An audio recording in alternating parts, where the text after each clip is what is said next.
Merci, Monsieur Boulet, pour cette énumération. Enfin, mes premiers mots vont évidemment vers les agents de la commune qui se sont mobilisés, se sont engagés et ont été complètement dévoués à nos habitants dans cette période dramatique que nous avons traversée et que nous continuons de traverser. Vous avez raison de le dire, hein, ce n'est évidemment pas fini. Une pensée évidemment aussi pour tous les Châtillonnais qui ont malheureusement traversé des épreuves et des drames dans cette période. Les remercier aussi pour leur civisme, pour leur sens des responsabilités, pour leur solidarité, parce qu'on a pu voir aussi un certain nombre de réseaux qui se sont mis en place de manière très spontanée. Et je crois que c'est assez remarquable.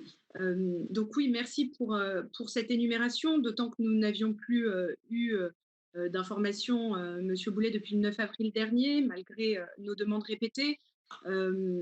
Effectivement, vous avez géré l'urgence, vous l'avez géré comme vous avez pu, encore une fois en comptant sur le professionnalisme de nos agents, mais nous ne pouvons qu'avoir certains regrets. Depuis quelques années déjà, nous vous invitons à travers un plan de prévention des risques, nous vous invitons à travers un certain nombre de projections sur notamment des plans d'activité, de continuité, d'organiser les choses, des outils qui auraient été largement mobilisables au moment même où le confinement a été proposé, a été mis en place sur la commune et qui nous a peut-être fait perdre un peu de temps. Il y avait eu un certain nombre d'alertes. Je relais ici Madame Delphos qui vivait dans son EHPAD en tant que professionnelle des drames quotidiens. Il y avait eu un certain nombre de propositions qui avaient été émises. Nous n'avons malheureusement jamais eu de suite à ce type de demande. Là encore, qu'y a-t-il enfin de plus grave que ce que nous avons traversé avec le danger partout, avec des morts, avec la maladie, pour que nous ne soyons pas capables de faire un front républicain uni pour gérer ensemble cette crise. C'est pourtant, Monsieur Boulet, ce que nous vous avons proposé. Nous n'avons pas été les seuls. L'ensemble des groupes présents dans le conseil municipal ont fait part de leur disponibilité, ont fait part d'un certain nombre de propositions. Là encore, il n'y a pas eu de suite et je tiens à le soulever parce que c'est dommage. C'est effectivement dommage parce que l'intelligence collective aurait pu aussi nous permettre d'aller plus loin, de ne pas simplement gérer l'urgence. Il y a eu un certain nombre d'urgences alimentaires, de gens qui avaient faim dans notre commune. Et là encore, le CCAS a certainement pu relayer un certain nombre d'actions, mais il a fallu aussi que des réseaux de solidarité puissent se mettre en place. Et surtout, je crois que l'absence de projection pour sortir aussi de cette crise, l'absence de plan de déconfinement réel, concret, partagé, diffusé à la population avant même que nous ne reprenions nos activités, même si la crise perdure, est aussi extrêmement dommageable. Vous nous parlez d'un plan de reprise de l'activité communale. Vous l'avez certainement transmis à vos chefs de service et c'est très bien. Mais à quel moment les élus ont-ils pu évoquer, travailler, partager, se concerter? Ça a été le cas au territoire, ça a été le cas au département, enfin dans plusieurs départements, ça a été le cas dans plusieurs de nos communes voisines. Les choses ont pu être partagées. Alors maintenant sur le fond, oui, certes, vous avez fait face avec les masques. J'ai pas tellement bien compris du coup, excusez-moi, la communication n'est pas très claire.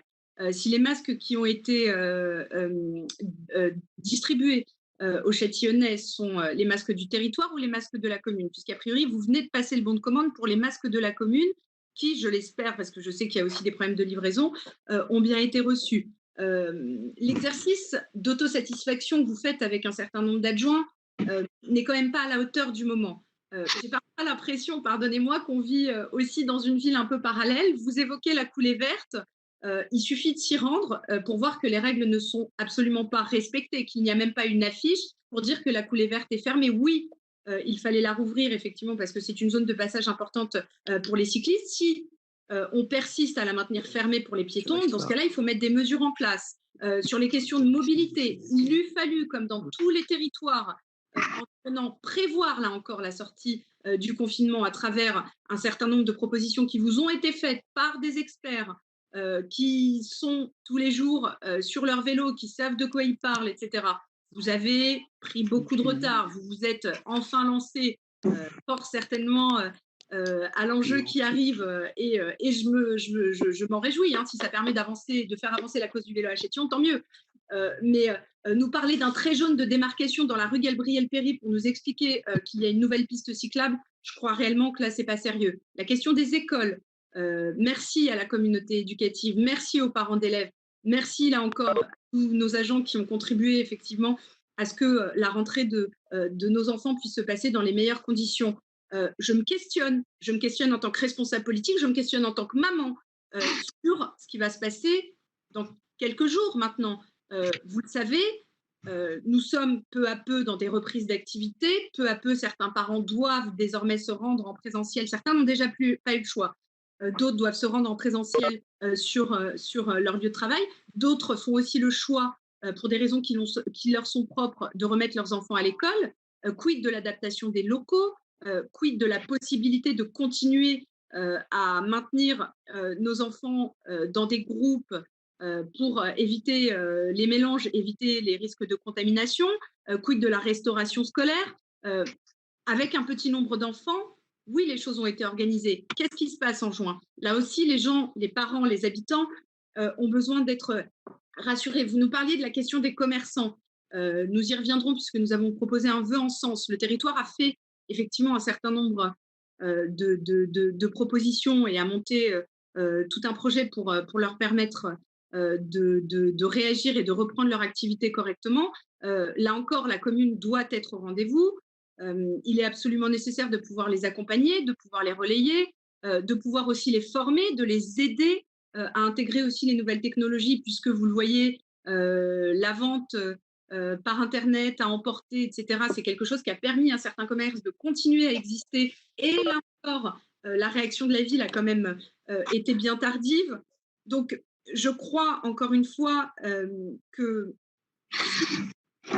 l'urgence a dû être gérée. Il aurait peut-être simplement été nécessaire, encore une fois, de se projeter.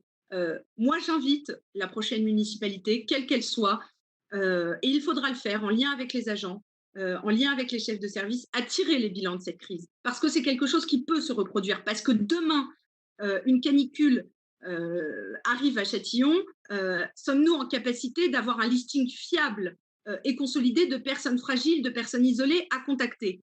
Aujourd'hui, en tout état de cause, vu les retours du terrain qui nous ont été faits, je n'en suis pas si sûre. Donc, il faut réussir désormais à se projeter, à projeter Châtillon dans la suite et surtout à travailler pour l'intérêt général. Je vous remercie.